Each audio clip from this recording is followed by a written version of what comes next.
Hey folks, Dan Frio here with your market update for July 25th, 2024. So what we're going to talk about today is the economic calendar that we have out. There's just a slew of economic data coming out, GDP, unemployment claims, and all that. I'm going to get to Rick Santelli in a second on that one. But I'll tell you this, the GDP number came out. Let me show you the math behind it, or what we're looking at. U.S. economic growth is accelerating.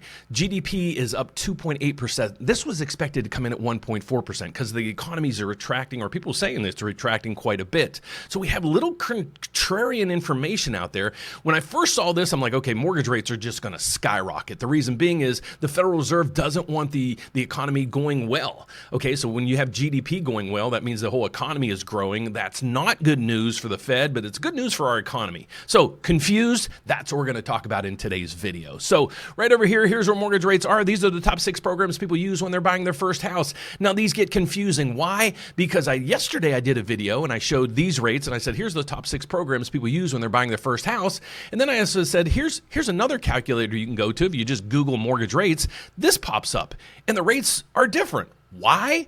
That's what we're going to talk about a little in depth after we listen to Rick Santelli with the economic news for today. So let's get over to it.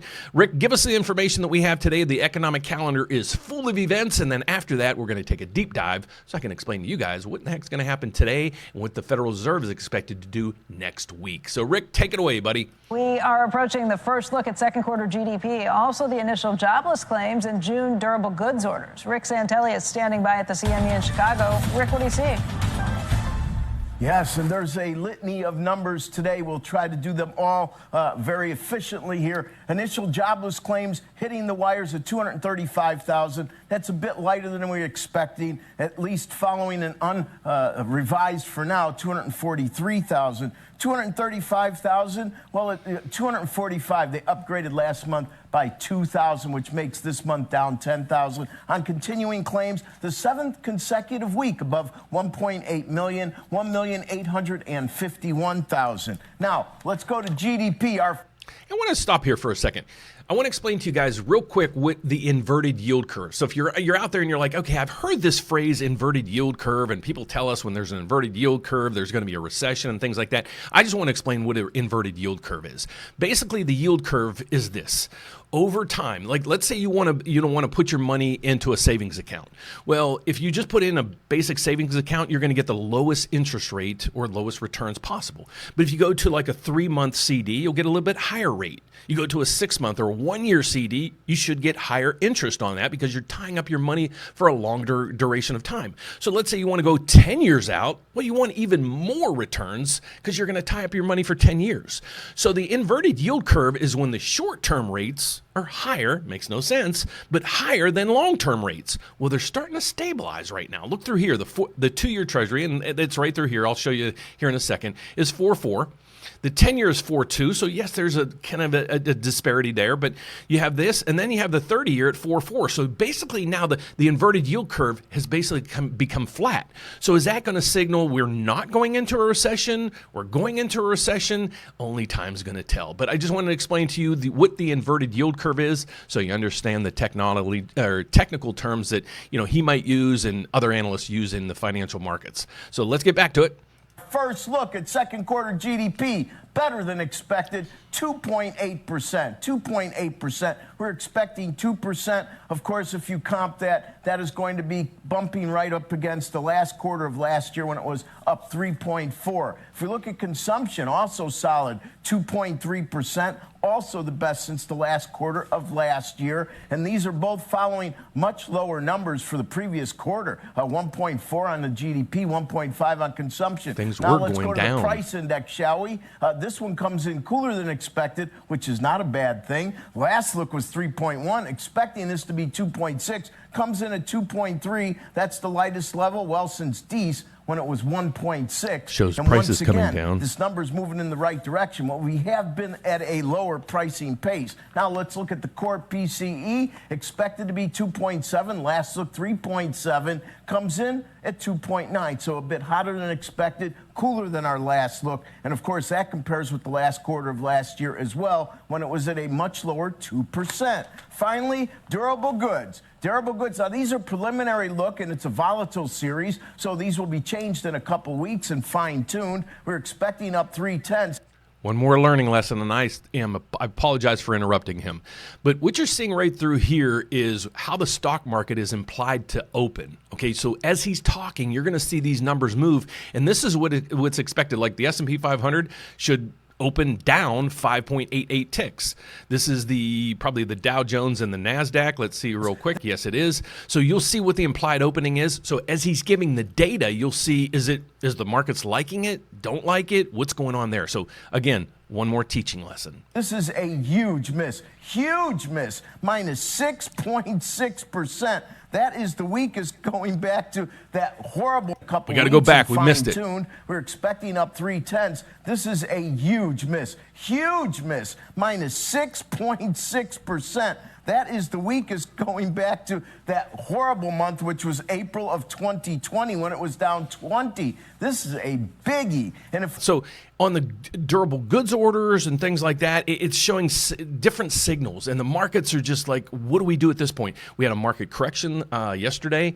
Coupled with some corrections last week to bring prices down in the overall equity markets. So let's just do a recap real quick of what the economic news was for today. We have initial jobless claims, kind of came in line. I'll say it that way. GDP was twice as much as was the previous reading. Previous reading, we were at 1.4 GDP, expected to go to 2, went to 2.8. And then here's where he said that it just completely missed. But if you strip out airlines and auto parts, this number is actually just balanced out to exactly where we were previously. So a big miss on headlines, but if you take a deep dive into that, it's not as bad as expected. So my first thought is GDP doubled. That's going to be completely terrible news for the Fed. Well, good news for the Fed. How do we phrase this?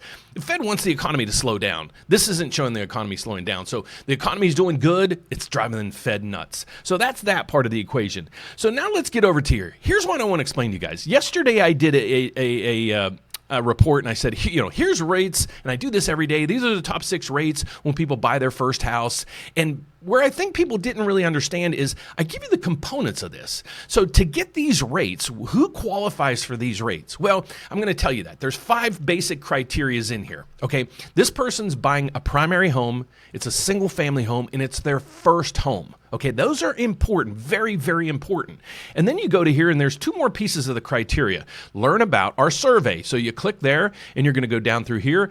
The top tier scenario is using a baseline, 75% loan to value, and a 780 credit score. So if you're not putting down 25% and you don't have a 780 credit score, well, you're not going to get this rate. Okay, what rate can you get? And this is where people are saying, Dan, you're confusing us because, well, you just go Google rates, mortgage rates, and here's what comes up. So I'll go down. Somebody also said, Dan, you're using $300,000 or $200,000 is the loan amount. Nobody can buy a house for that. Well, let's do this. Let's go to 500. Let's go to 600,000. Okay, so you're going to see where 600,000 comes in at. All right. So let's get over to here. The rate right now is 6.9 on the 30-year fix. You go over to here. What's the rate? 7.4. What's the disparity? Well, again, these people were putting down 25% and they had a 780 credit score. So let's see if these match up. I don't know.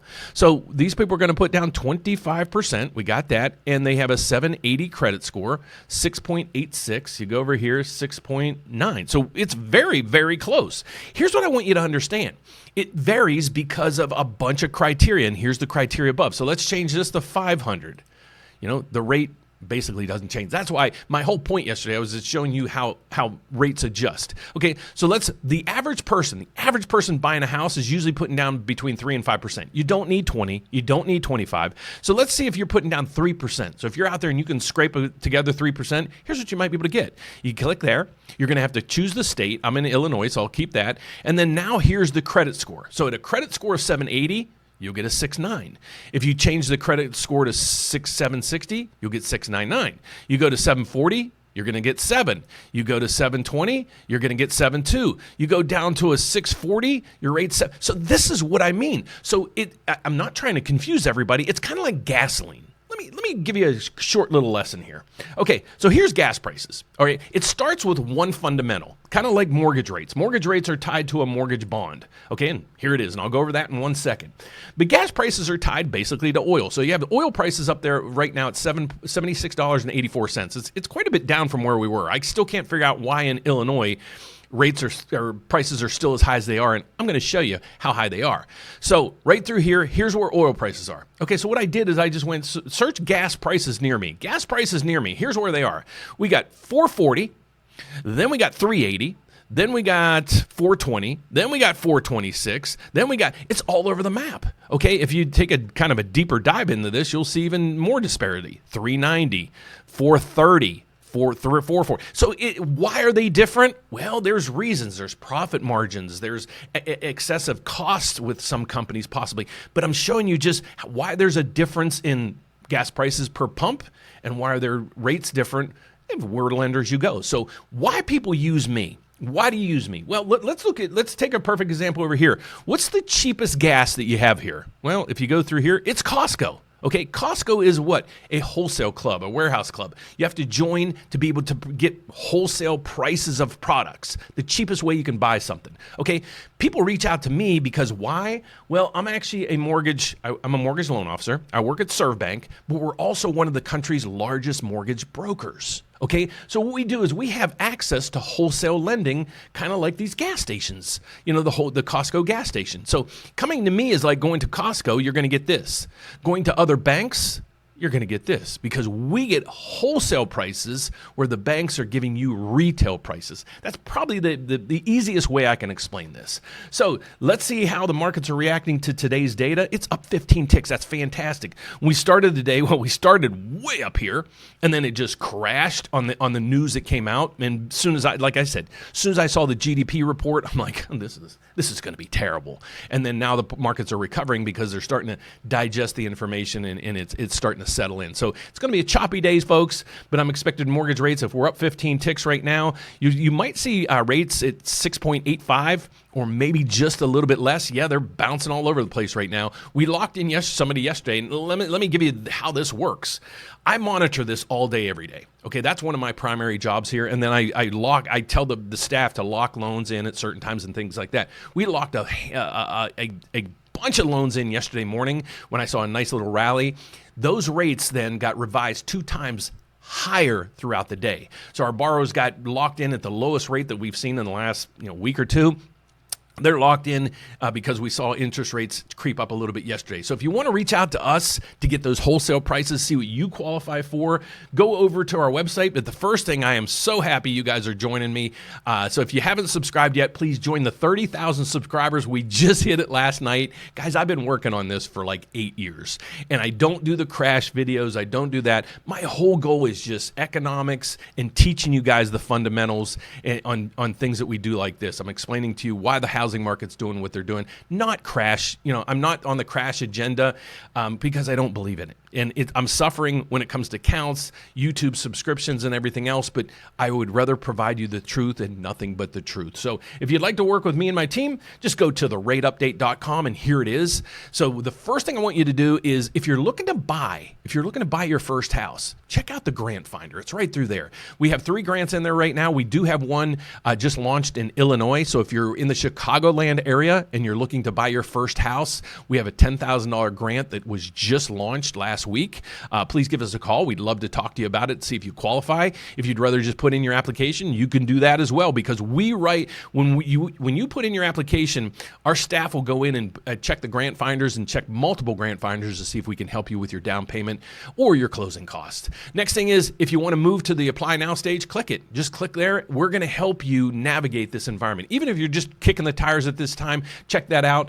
If you're like me, I like calling. That's just me, and the staff just yells at me when I put this on my videos. But I scroll down to the bottom, and you're going to see blogs, calculators, and everything else. I scroll down to the bottom, and here's our 800 number. So if you want to call, just call. It's 844-775-5626. We don't have a call center. We have 3 people that's going to answer the phone. Me, Alan, or Dave. You're welcome to talk to any of us. We all have over 30 years experience in this. I'm the old fella. I have 35 years experience. These guys are awesome. Most of the files funnel through me. me to help structure, figure out the pricing, rates, what lender to use, and so forth. So we would love to work with you. If you're out there looking to buy your first house, maybe your second home, maybe your investment property, or maybe you're looking to refinance. It's this time to pull out some cash to pay off those crazy high interest rates on the credit cards.